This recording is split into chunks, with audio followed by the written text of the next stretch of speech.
Assalamualaikum warahmatullahi wabarakatuh. Perkenalkan, nama saya Amanda Nasriya Sukmahani dengan NIM 8576120062, program studi S1 Pendidikan Guru Sekolah Dasar.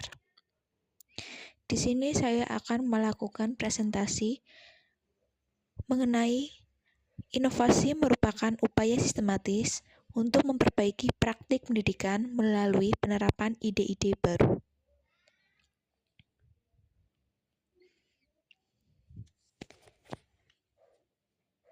Identifikasi dan analisis inovasi. 1. Mengapa asesmen adaptif berbasis AI disebut inovasi? Alasannya karena pertama, mengubah cara asesmen tradisional menjadi lebih personal, memanfaatkan data untuk menilai kemampuan mahasiswa secara lebih akurat, memperbaiki efisiensi penilaian dosen. Yang kedua, analisis inovasi berdasarkan 5 karakteristik Rogers. A. Keunggulan relatif. Memberikan tingkat kesulitan soal yang sesuai kemampuan mahasiswa, menghasilkan data penguasaan materi yang lebih presisi, menghemat waktu koreksi bagi dosen. Inovasi yang dirasakan memberikan keuntungan yang jelas akan lebih mudah diterima pengguna. B. Kesesuaian. Sistem asesmen adaptif sejalan dengan tuntutan perguruan tinggi yang mendorong student-centered learning. Sesuai kebutuhan monitoring kompensasi mahasiswa secara autentik, kesesuaian ini menjadi faktor penting dalam percepatan difusi. C. Kerumitan. Penggunaan AI sering dipersepsi rumit oleh dosen yang kurang terbiasa dengan teknologi. Mahasiswa dapat mengalami kecemasan terhadap sistem otomatis. Maka, strategi pelatihan pendampingan dan tampilan antarmuka yang sederhana menjadi penting untuk mengurangi persepsi kerumitan. D. Kemudahan uji coba. Universitas dapat menyediakan sandbox atau simulasi bagi dosen dan mahasiswa. Uji coba terbatas meminimalkan resiko dan meningkatkan rasa percaya. E. Keteramatan. Dosen dapat melihat laporan hasil belajar mahasiswa secara real-time. Mahasiswa dapat melihat perkembangan kompetensinya dari waktu ke waktu. Semakin mudah manfaatnya diamati, semakin cepat inovasi diterima. Perancangan strategi difusi inovasi. 1. Tahap pengenalan.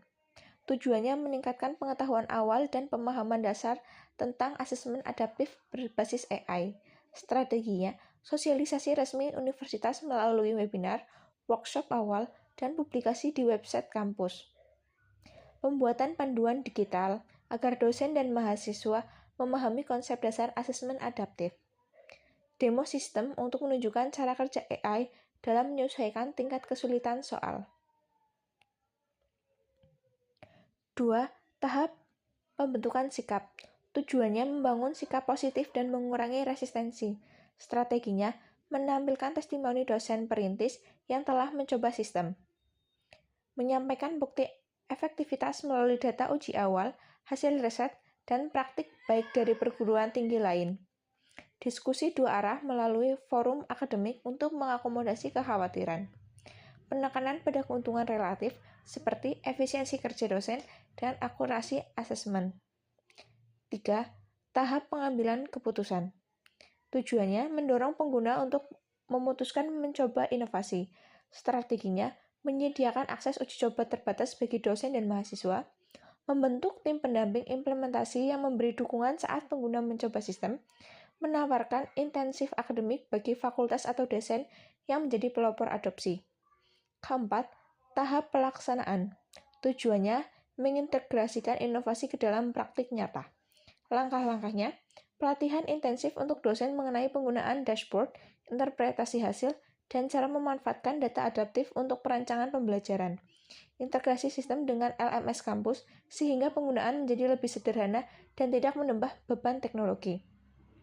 Pendampingan teknik langsung oleh tim IT, terutama pada semester pertama implementasi.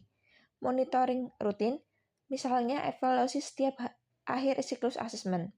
Perbaikan berkelanjutan berdasarkan masukan pengguna. 5. Tahap penguatan dan berkelanjutan. Tujuannya, memastikan inovasi dipakai secara konsisten dan berkelanjutan.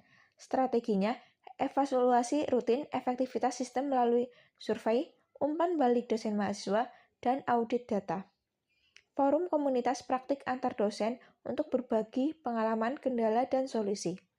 Penyempurnaan sistem berdasarkan masukan pengguna, penegasan kebijakan institusional seperti menjadikan sistem asesmen adaptif sebagai bagian resmi dari standar penilaian universitas. Laporan transparan mengenai manfaat dan perkembangan implementasi kepada seluruh fakultas.